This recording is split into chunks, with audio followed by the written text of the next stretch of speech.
CatSynth TV. Hey everybody, CatSynth TV, and we are with Dave Smith of Sequential at NAMM 2019. Whoopie-doo. Okay. Okay. So if you want to give an introduction and what you have for us Okay. this year. Well, today, or this show, we kept it really simple. We didn't drag all the instruments down, and everybody's pretty familiar with them. So, but we did bring a Prophet XL and a Prophet X, so people can actually get their hands on them and play them a little bit. Basically, same product. The only difference is the size of the keyboard. 76 note, more weighted, or regular classic 61 note synth keyboard. But the whole idea of this instrument is to make samples fun again. Everybody's been playing workstations for 30 years, and workstations are just that. They're work, they're tools. They're not interactive musical instruments, in my opinion. So what we did is we started by working with ADO, who has this monstrous, deep sampled library, and what we like about their sounds is they've got a lot of personality. They sound more natural because, you know, they don't have to always be exactly technically perfect, you know, because that, you know, perfection really has nothing to do with musical instruments typically. And that fits perfectly with the way we like to build our instruments. So the basic idea is you have 150 gigabytes of their sounds, stereo samples, and they get played through stereo analog filters, and that's the key.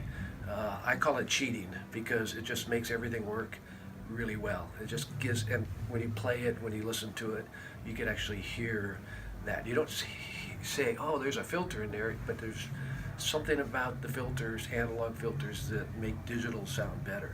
So for every voice you could have two samples, you could have two synth oscillators, because this really is a synth as well as being a sampler.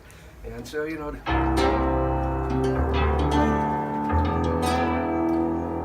this is just, well, just randomly, it's a piano with a mandolin, so, you know, they sound good together, as it turns out.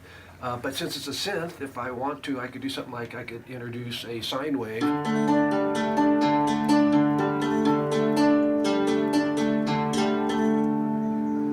And what's cool about sine waves when you play them with samples is you don't really hear them as a wave shape, but it just gives a little extra body, a little extra something there to fill in. Or I could throw a super saw in there and get instant strings on almost anything.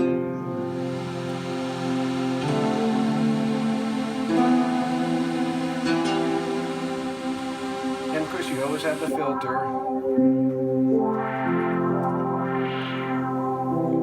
I mean, there's something that's really cool about having samples and having knobs where you can just go in and twist things quickly and easily. Everything's exactly where you would expect it to be. You know, you have oscillators, you have mixers, you have filters, you have your envelopes, you have your LFOs, and it's got a super deep mod matrix. I mean, it's kind of hard doing a 3-minute demo because I could go on forever, and I'm only showing you about this much of the synth. But, you know, roughly speaking, that's what a Prophet X is. Awesome.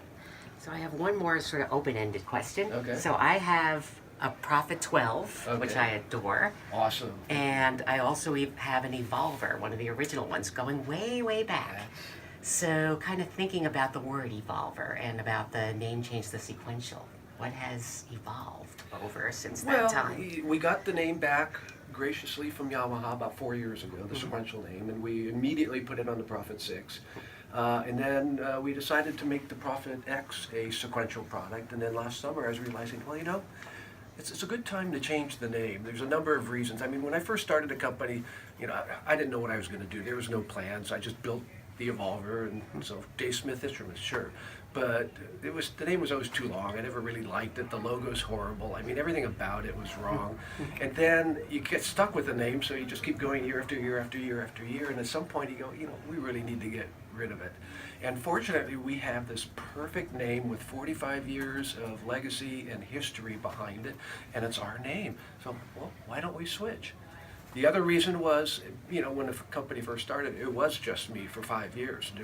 I had nobody else in the company, so it made sense. But now we have a whole team of people, and of course, everybody contributes, so it's not just about me. So changing the name, you know, kind of reflects that too. Mm-hmm. So that's the short answer. Great. One.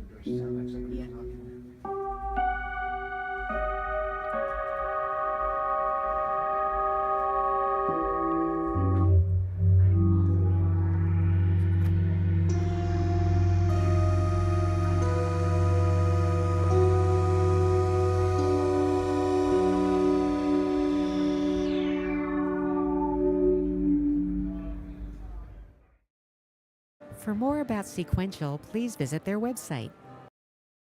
Thanks for watching. Check out more at www.catsynth.com and please subscribe to CatSynth TV. You are watching CatSynth